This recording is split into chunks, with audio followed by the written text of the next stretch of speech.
This needs to be cleaned up. These Long Islanders are fed up.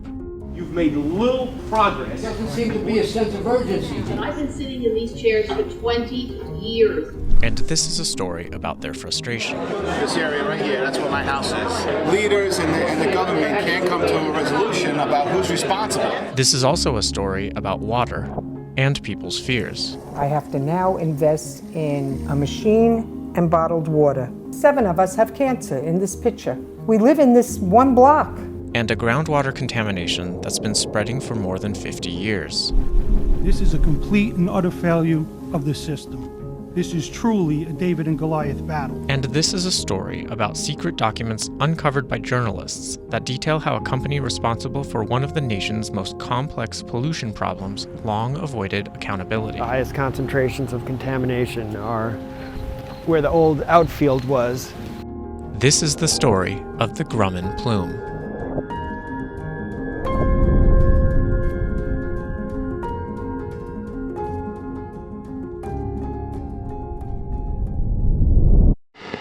Long Island, New York. We've got a lot of jobs to do on the island, from building planes and missiles to cameras. Grumman was the biggest thing on Long Island for most of the 20th century. At its peak, the defense contractor employed 20,000 people at its Bethpage plants. Everyone loved them. I never heard any complaints about working for the companies. Well, all we heard was wonderful things about Grumman, how they supported the community, they gave jobs to everybody, almost everybody we knew worked at Grumman. Grumman was beloved in the community, building planes and lunar modules. The words "made in Bethpage, New York" literally landed on the moon. And in 1962, a part of its massive property was donated to the town of Oyster Bay, becoming a popular community park and ball field. Congress, they referred to me as the Grumman congressman because I had worked on the F-14. I knew Grumman quite well. The concern was, let's build those military systems that would keep us strong, and there was less emphasis on the environment. Because make no mistake about it, Long Island's water, Nassau and Suffolk, comes from the ground. Unlike neighboring New York City, where public drinking water is piped in from mountain reservoirs upstate, Long Island's water comes entirely from underground. Communities across Long Island have their own water districts, which pump water from deep within the aquifer. And that's where the troubles begin. For decades, Grumman disposed of an array of toxic chemicals into the ground, the most problematic contaminant being trichloroethylene. TCE is now known to be a carcinogen linked to a range of diseases including kidney and liver cancers. Grumman had used TCE so heavily through vapor degreasers and large liquid spray wands on the wings of planes that it stored the chemical in a 4,000-gallon above-ground tank. That tank leaked for years. Residents around the Grumman facility were for many years not told by the company and regulators about the spreading subterranean contamination, and when it did become public, information was often sparse, incomplete, or even inaccurate. The plumes stemming from Grumman's facilities would continue to move southward. In 1987, officials released its first map of the growth, but the attempts to stop it never worked. They were half measures supported by Grumman and the state, while the Bethpage Water District and residents called for far more. The plume still grows at a foot a day. It's now 2.1 miles wide, 4.3 miles long, and at its deepest, it reaches 900 feet. The Bethpage Water District and providers to the south have spent $80 million building treatment facilities at their public wells to remove contaminants. The Navy, which owned part of the Grumman site, has covered more than half of that cost. Grumman, which is now Northrop Grumman, built an extensive system to stop contaminants from leaving its property, but records show they have paid for less than $6 million of public well treatment. They won a war, they won 2 wars, and we're stuck with what's left over. It's not fair to us. John Kamadas is one of 3 Bethpage water commissioners. All of them expressed frustration with the polluters. Unfortunately, it started to get more expensive to treat the contamination. It's 100% remediable. The issue's always been who's paying for it. They should be at the table, shaking our hand, signing a check, giving it to us, fixing our community, and moving on. Carol Muffett, an experienced environmental lawyer, recognizes Grumman's tactics. There's a pretty standard playbook that these companies apply. First, that they deny that anything is happening, and then they deny that what is happening is a problem. Then they deny that they're responsible. And then at the end, when all of those other things have been disproven, they argue that it's not economically viable to fix the problem. Newsday journalists recently uncovered a trove of hidden documents that show how Grumman privately knew that they had created the contamination and understood the severity. Going through this federal court docket, these are exhibits that are listed as being filed under seal. These documents, which came from a lawsuit between Grumman and one of their insurance providers, were meant to be sealed. Due to a clerical error, many were left accessible to the public. Among these documents, one of the most explosive was a 1976 confidential memo that concluded contaminated groundwater under Grumman's plants was spreading. So this, was a pretty big moment in our reporting that showed, the depth of the company's knowledge at the time. It also advised that Grumman should switch its drinking water to the public Bethpage water wells. I think it was 1976, they came to the district asking them if they could use our water, if we could have public water supply.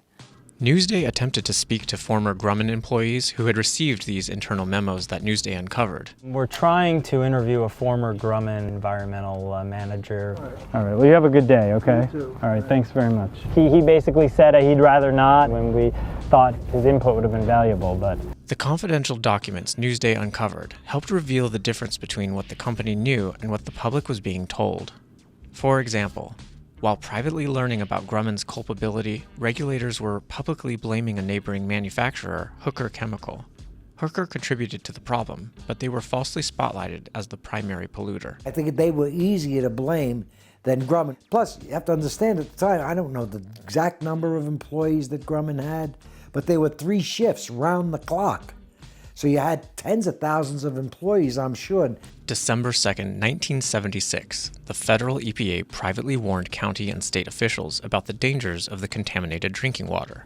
But that same day, the county health commissioner publicly states, "If I lived in that area, I would continue to drink the water," adding, "We don't have any information that the chemicals are harmful in drinking water." The following day, the first TCE-contaminated public drinking well in Bethpage was shut down.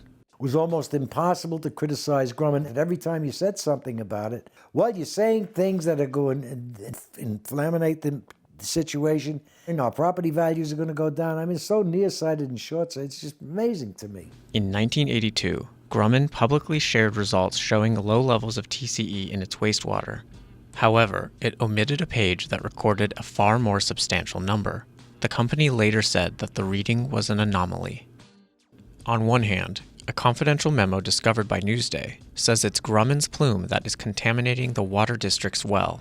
But months later, Grumman executives told a community newspaper Grumman contamination poses no threat. Internal memos reveal extensive knowledge of the groundwater pollution, but no aggressive action was undertaken. Meanwhile, the plume continued its southward crawl. And that's really what's frustrating, because if you wanted to get it done, and if you were truly driven to get this completed and remediate it, it would have been done decades ago. In the early 90s, Grumman quietly paid the Bethpage Water District to build a few contaminant removal systems for drinking water. Public health concerns emerged around this time, but it wasn't until the early 2000s that the community would be jolted by news of another Grumman pollution source. The Bethpage Community Park there, I think, just kind of woke everybody up. In 2002, the public park adjacent to north of Grumman suddenly closed down. Officials disclosed that part of the 18 acres it donated to the town for a park had long been a Grumman waste disposal site. I think the first real time that we knew something was going on, other than the water, was when the community park was closed in 2002. We knew something was up. As residents, we knew. Officials tried to tamp down public concern, but the history of the site soon came out. The ball field had been built over Grumman's open pit to dispose of chemical-soaked rags and toxic sludge. It contaminated the soil that generations of children had played on, and it was another major source of the plume. 18 years later, the ball field is still closed. We're standing at presumably what would have been home plate of the old fields. Grumman had defined this area as a remotely located open pit that was used for drying sludges that they treated on site. We've seen maps that show that the highest level of groundwater contaminants are basically settled right in this outfield area. That's our park. Who thought of any chemicals back then? I never did. My son died of a brain tumor, cancer. We just assumed it was something that happened. A state study failed to link the pollution in Bethpage to cancer, but that hasn't eased the fears of those who live there. All I know is I got sick, my son died, and then all of a sudden I started noticing everybody on my block was getting sick. Nobody linked Nobody everything linked together. anything till each house was getting cancer. We don't know the ones we don't know, but I can tell you 15 houses in this block going around. That's not normal. That's out of how many houses that are... Well, how many houses on our I block? think this block has about 30 houses, and you got probably 50, half of them 15 with that I cancers. know, because 15 of them are my friends. The 2013 study found no higher rates of cancer in a 19-block area next to the former Grumman facility, although a 1-block area had younger than expected cases. Still, with that study, the state said that it's safe to live and work above the plume. Some residents feel that the study was too narrow and are calling for a more comprehensive study. But investigating cancer is complicated. It's difficult to link individual cases of cancer to a pollution source. My kids went to that school. My grandson swims in that pool in the basement. He's 3 years old. Is he safe? There's no impacts to the school. I don't know what else I can say. And New York State has the 5th highest cancer rate in the U.S., with 1 of every 2 men and 1 of every 3 women likely to be diagnosed in their lifetime. I mean, the community has been calling for decades for a cancer cluster study. Is that a reasonable request for the community?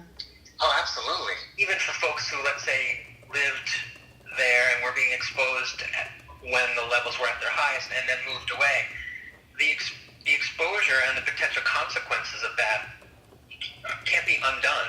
And that brings us to today. Northrop Grumman says it has put more than $200 million into the problem, and the Navy has spent more than $130 million. All this area off the property is showing clean water.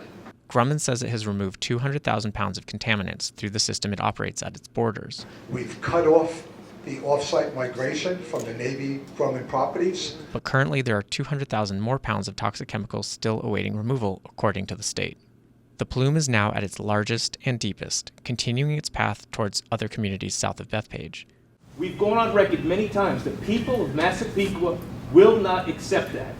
While the plume spreads, the Bethpage Water District is treating what it delivers to taps, but residents still fear the water. Everybody in this town is scared to drink the water. Basically, the water you get in the house and you drink is safe to drink.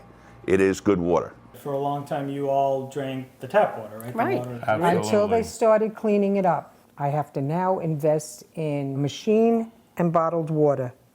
I'm drinking the water, I'm treating the water, I'm putting my reputation and my name behind it.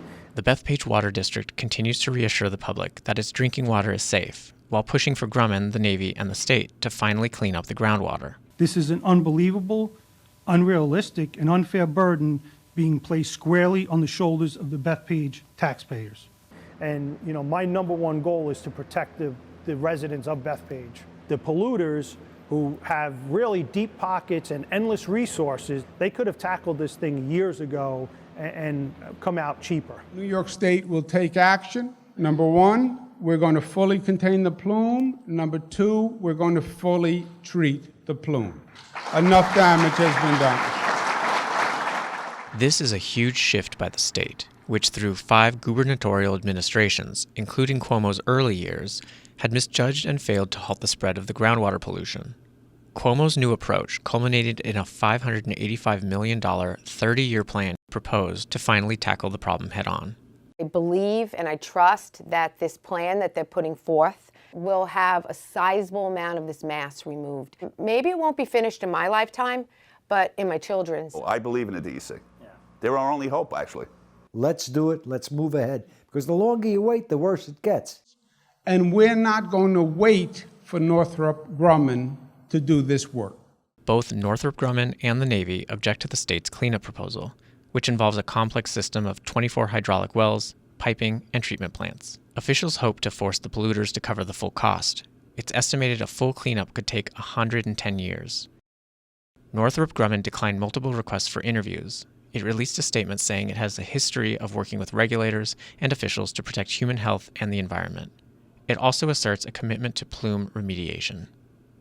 If they had done their job in the 70s, 76, when they knew about the polluted wells, if they would have done their job then, we wouldn't be here today.